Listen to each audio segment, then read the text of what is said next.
Okay, quick video because I couldn't find a real good one on cutting out holes in the new auto carpet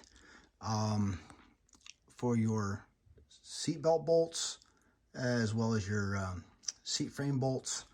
Some people say burn the holes in, heat up a socket, things like that. And it wasn't working out too well for me. So what I did, and I think this is a good idea, I removed the seatbelt bolts. Oops, see focus there. Okay, and I replaced them. So I can use this one so you can see it. And replaced them all. Okay, and those are 1/2" 13 with a half-inch 13 same thread pitch lag bolt.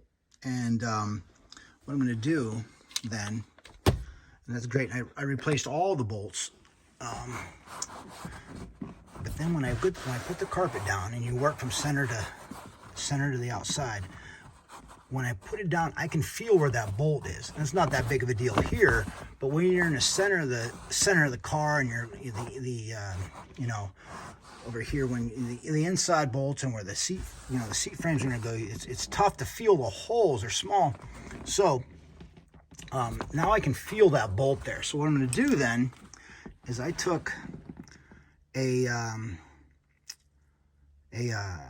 sanding tool, sanding drum there, and I put a 3/4 inch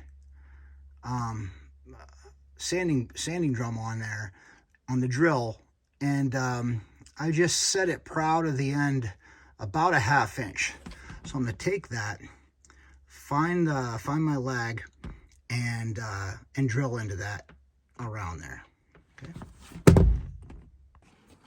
Okay, so all I'm going to do, flip that bolt, okay, and I can feel it, okay, put the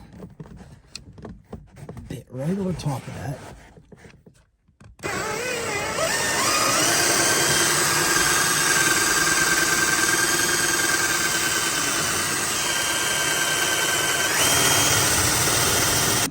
So,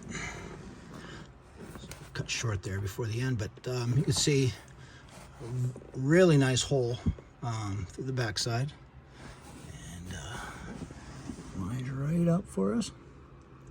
And there we go. We're going to put our regular seat bolt back in with the seat belt with a seat bolt, yeah, and we're all set.